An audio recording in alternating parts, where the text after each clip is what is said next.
Hello friends. How are you feeling today? Do write in the comments. I hope everything is good. Best of the luck for today. Keep smiling. Keep learning. Lamb to the slaughter. The room was warm and clean, the curtains drawn, the 2 table lamps alight, hers and the one by the empty chair opposite. On the sideboard behind her, 2 tall glasses, soda water, whiskey. Fresh ice cubes in the thermos bucket. Mary Maloney was waiting for her husband to come home from work. Now and again she would glance up at the clock, but without anxiety, merely to please herself with the thought that each minute gone by made it nearer the time when he would come. There was a slow smiling air about her, and about everything she did. The drop of a head as she bent over her sewing was curiously tranquil. Her skin, for this was her 6th month with child, had acquired a wonderful translucent quality, the mouth was soft, and the eyes, with their new placid look, seemed larger, darker than before. When the clock said 10 minutes to 5, she began to listen, and a few moments later, punctually as always, she heard the tires on the gravel outside, and the car door slamming, the footsteps passing the window, the key turning in the lock. She laid aside her sewing, stood up, and went forward to kiss him as he came in. "Hello, darling," she said. "Hello, darling," he answered. She took his coat and hung it in the closer. Then she walked over and made the drinks, a strongish one for him, a weak one for herself, and soon she was back again in her chair with the sewing, and he in the other, opposite, holding the tall glass with both hands, rocking it so the ice cubes tinkled against the side. For her, this was always a blissful time of day. She knew he didn't want to speak much until the first drink was finished, and she, on her side, was content to sit quietly, enjoying his company after the long hours alone in the house. She loved to luxuriate in the presence of this man, and to feel almost as a sunbather feels the sun, that warm male glow that came out of him to her when they were alone together. She loved him for the way he sat loosely in a chair, for the way he came in a door, or moved slowly across the room with long strides. She loved intent, far look in his eyes when they rested in her, the funny shape of the mouth, and especially the way he remained silent about his tiredness, sitting still with himself until the whiskey had taken some of it away. "Tired, darling?" "Yes," he said. "I'm tired," and as he spoke, he did an unusual thing. He lifted his glass and drained it in one swallow, although there was still half of it, at least half of it left. She wasn't really watching him, but she knew what he had done because she heard the ice cubes falling back against the bottom of the empty glass when he lowered his arm. He paused a moment, leaning forward in the chair, then he got up and went slowly over to fetch himself another. "I'll get it," she cried, jumping up. "Sit down," he said. When he came back, she noticed that the new drink was dark amber with the quantity of whiskey in it. "Darling, shall I get your slippers?" "No." She watched him as he began to sip the dark yellow drink, and she could see little oily swirls in the liquid because it was so strong. "I think it's a shame," she said, "that when a policeman gets to be as senior as you, they keep him walking about on his feet all day long." He didn't answer, so she bent her head again and went on with her sewing, but each time he lifted the drink to his lips, she heard the ice cubes clinking against the side of the glass. "Darling," she said, "would you like me to get you some cheese? I haven't made any supper because it's Thursday." "No," he said. "If you're too tired to eat out," she went on, "it's still not too late. There's plenty of meat and stuff in the freezer, and you can have it right here and not even move out of the chair." Her eyes waited on him for an answer, a smile, a little nod, but he made no sign. "Anyway," she went on, "I'll get you some cheese and crackers first." I don't want it, he said. She moved uneasily in her chair, the large eyes still watching his face. But you must eat. I'll fix it anyway, and then you can have it or not as you like. She stood up and placed her sewing on the table by the lamp. Sit down, he said. Just for a minute, sit down. It wasn't till then that she began to get frightened. Go on, he said. Sit down. She lowered herself back slowly into the chair, watching him all the time with those large, bewildered eyes. He had finished the second drink and was staring down into the glass, frowning. Listen, he said. I've got something to tell you. What is it, darling? What's the matter? He had now become absolutely motionless, and he kept his head down so that the light from the lamp beside him fell across the upper part of his face, leaving the chin and mouth in shadow.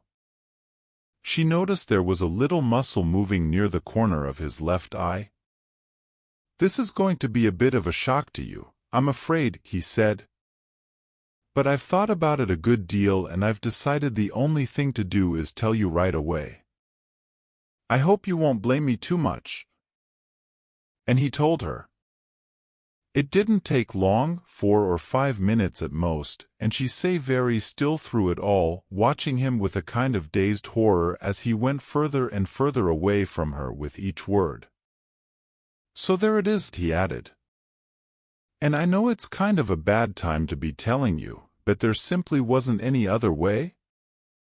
Of course I'll give you money and see you're looked after. But there needn't really be any fuss. I hope not anyway. It wouldn't be very good for my job. Her first instinct was not to believe any of it, to reject it all. It occurred to her that perhaps he hadn't even spoken, that she herself had imagined the whole thing. Maybe, if she went about her business and acted as though she hadn't been listening, then later, when she sort of woke up again, she might find none of it had ever happened. I'll get the supper, she managed to whisper, and this time he didn't stop her. When she walked across the room, she couldn't feel her feet touching the floor. She couldn't feel anything at all except a slight nausea and a desire to vomit. Everything was automatic now, down the steps to the cellar, the light switch, the deep freeze, the hand inside the cabinet taking hold of the first object it met. She lifted it out and looked at it. It was wrapped in paper, so she took off the paper and looked at it again. A leg of lamb. All right then, they would have lamb for supper. She carried it upstairs, holding the thin bone end of it with both her hands, and as she went through the living room, she saw him standing over by the window with his back to her, and she stopped. For God's sake, he said, hearing her, but not turning round. Don't make supper for me. I'm going out. At that point, Mary Maloney simply walked up behind him, and without any pause she swung the big frozen leg of lamb high in the air and brought it down as hard as she could on the back of his head. She might just as well have hit him with a steel club. She stepped back a pace, waiting, and the funny thing was that he remained standing there for at least 4 or 5 seconds, gently swaying. Then he crashed to the carpet. The violence of the crash, the noise, the small table overturning helped bring her out of his shock. She came out slowly, feeling cold and surprised, and she stood for a while blinking at the body, still holding the ridiculous piece of meat tight with both hands. All right, she told herself. So I've killed him.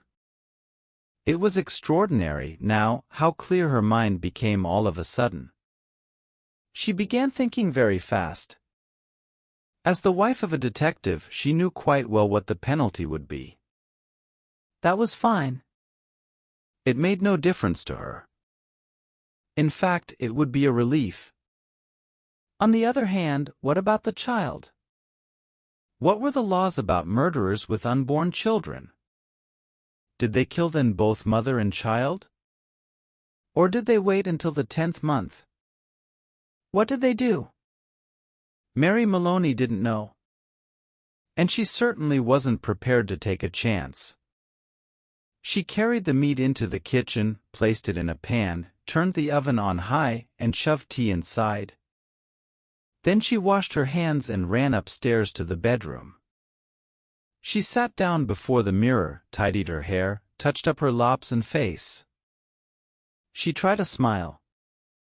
It came out rather peculiar. She tried again. "Hello, Sam," she said brightly aloud.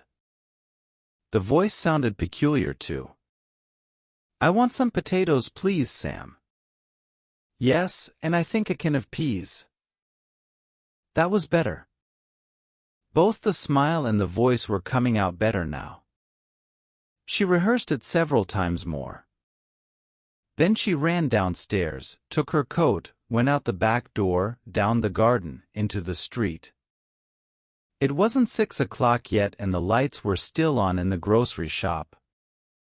"Hello, Sam," she said brightly, smiling at the man behind the counter. "Why, good evening, Mrs. Maloney. How are you?" "I want some potatoes, please, Sam." "Yes, and I think a can of peas." The man turned and reached up behind him on the shelf for the peas.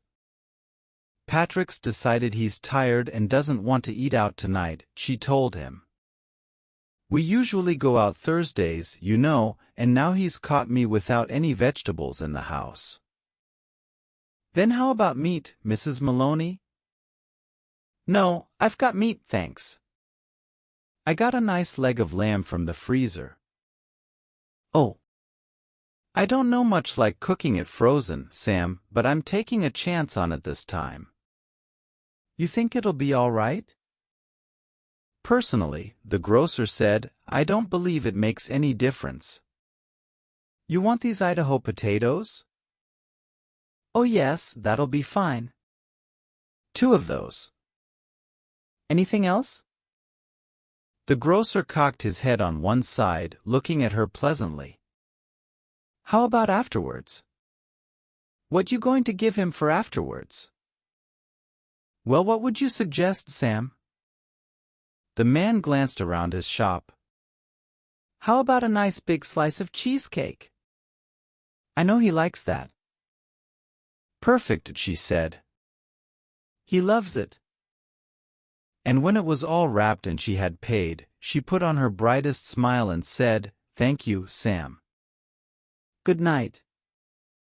"Good night, Mrs. Maloney." "And thank you." And now, she told herself as she hurried back, all she was doing now, she was returning home to her husband and he was waiting for his supper, and she must cook it good, and make it as tasty as possible because the poor man was tired, and if, when she entered the house, she happened to find anything unusual or tragic or terrible, then naturally it would be a shock and she'd become frantic with grief and horror. Mind you, she wasn't expecting to find anything. She was just going home with the vegetables. Mrs. Patrick Maloney going home with the vegetables on Thursday evening to cook supper for her husband. That's the way, she told herself. Do everything right and natural. Keep things absolutely natural and there'll be no need for any acting at all. Therefore, when she entered the kitchen by the back door, she was humming a little tune to herself and smiling. "Patrick," she called. "How are you, darling?" She put the parcel down on the table and went through into the living room, and when she saw him lying there on the floor with his legs doubled up and one arm twisted back underneath his body, it really was rather a shock. All the old love and longing for him welled up inside her, and she ran over to him, knelt down beside him, and began to cry her heart out. It was easy. No acting was necessary. A few minutes later she got up and went to the phone. She knew the number of the police station, and when the man at the other end answered, she cried to him, "Quick! Come quick! Patrick's dead." "Who's speaking?" Mrs. Maloney. Mrs. Patrick Maloney. You mean Patrick Maloney's dead? I think so, she sobbed. He's lying on the floor and I think he's dead. Be right over, the man said. The car came very quickly and when she opened the front door, 2 policemen walked in. She know them both. She know nearly all the man at that precinct and she fell right into a chair, then went over to join the other one, who was called O'Malley, kneeling by the body. Is he dead? She cried. I'm afraid he is. What happened? Briefly, she told her story about going out to the grocer and coming back to find him on the floor. While she was talking, crying and talking, Noonan discovered a small patch of congealed blood on the dead man's head. He showed it to O'Malley, who got up at once and hurried to the phone. Soon, other men began to come into the house. First a doctor, then 2 detectives, one of whom she knew by name. Later, a police photographer arrived and took pictures, and a man who knew about fingerprints. There was a great deal of whispering and muttering beside the corpse, and the detectives kept asking her a lot of questions. But they always treated her kindly. She told her story again, this time right from the beginning, when Patrick had come in, and she was sewing, and he was tired, so tired he hadn't wanted to go out for supper. She told how she'd put the meat in the oven, it's there now, cooking, and how she'd slopped out to the grocer for vegetables and come back to find him lying on the floor. Which grocer? One of the detectives asked. She told him, and he turned and whispered something to the other detective, who immediately went outside into the street. In 15 minutes he was back with a page of notes, and there was more whispering, and through her sobbing she heard a few of the whispered phrases, acted quite normal, very cheerful, wanted to give him a good supper, peas, cheesecake, impossible that she. After a while, the photographer and the doctor departed and 2 other men came in and took the corpse away on a stretcher. Then the fingerprint man went away. The 2 detectives remained, and so did the 2 policemen. They were exceptionally nice to her, and Jack Noonan asked if she wouldn't rather go somewhere else, to her sister's house perhaps, or to his own wife, who would take care of her and put her up for the night. No, she said. She didn't feel she could move even a yard at the moment. Would they mind awfully if she stayed just where she was until she felt better? She didn't feel too good at the moment, she really didn't. Then hadn't she better lie down on the bed? Jack Noonan asked. No, she said.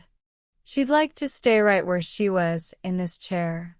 A little later, perhaps, when she felt better, she would move. So they left her there while they went about their business, searching the house. Occasionally one of the detectives asked her another question. Sometimes Jack Noonan spoke at her gently as he passed by. Her husband, he told her, had been killed by a blow on the back of the head administered with a heavy blunt instrument, almost certainly a large piece of metal. They were looking for the weapon. The murderer may have taken it with him, but on the other hand he may have thrown it away or hidden it somewhere on the premises. It's the old story, he said. Get the weapon and you've got the man. Later, one of the detectives came up and sat beside her. Did she know, he asked, of anything in the house that could have been used as the weapon? Would she mind having a look around to see if anything was missing, a very big spanner, for example, or a heavy metal vase? They didn't have any heavy metal vases, she said. Or a big spanner? She didn't think they had a big spanner. But there might be some things like that in the garage. The search went on. She knew that there were other policemen in the garden all around the house. She could hear their footsteps on the gravel outside, and sometimes she saw a flash of a torch through a chink in the curtains. It began to get late, nearly 9 she noticed by the clock on the mantel. The 4 men searching the rooms seemed to be growing weary, a trifle exasperated. "Jack," she said, the next time Sergeant Noonan went by. "Would you mind giving me a drink?" "Sure, I'll give you a drink." "You mean this whiskey?" "Yes, please. But just a small one. It might make me feel better." He handed her the glass. "Why don't you have one yourself?" she said. "You must be awfully tired." "Please do. You've been very good to me." "Well," he answered, "it's not strictly allowed, but I might take just a drop to keep me going." One by one the others came in and were persuaded to take a little nip of whiskey. They stood around rather awkwardly with the drinks in their hands, uncomfortable in her presence, trying to say consoling things to her.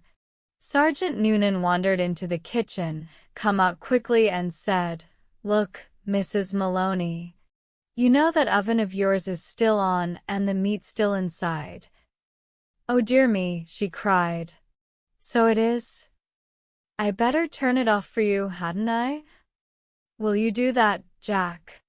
Thank you so much." When the sergeant returned the second time, she looked at him with her large, dark, tearful eyes.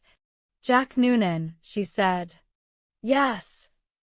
"Would you do me a small favor, you and these others?" "We can try, Mrs. Maloney." "Well," she said, "here you all are, and good friends of dear Patrick's too, and helping to catch the man who killed him. You must be terrible hungry by now because it's long past your supper time, and I know Patrick would never forgive me, God bless his soul, if I allowed you to remain in his house without offering you decent hospitality. Why don't you eat up that lamb that's in the oven? It'll be cooked just right by now." "Wouldn't dream of it," Sergeant Noonan said. "Please," she begged. "Please eat it. Personally, I couldn't tough a thing, certainly not what's been in the house when he was here. But it's all right for you. It'd be a favor to me if you'd eat it up. Then you can go on with your work again afterwards." There was a good deal of hesitating among the 4 policemen, but they were clearly hungry, and in the end they were persuaded to go into the kitchen and help themselves. The woman stayed where she was, listening to them speaking among themselves, their voices thick and sloppy because their mouths were full of meat. "Have some more, Charlie?" "No. Better not finish it." "She wants us to finish it. She said so. Be doing her a favor." "Okay then. Give me some more." "That's the hell of a big club the gut must have used to hit poor Patrick," one of them was saying. "The doc says his skull was smashed all to pieces just like from a sledgehammer. That's why it ought to be easy to find." "Exactly what I say. Whoever done it, they're not going to be carrying a thing like that around with them longer than they need." One of them belched. "Personally, I think it's right here on the premises. Probably right under our very noses. What you think, Jack?" And in the other room, Mary Maloney began to giggle.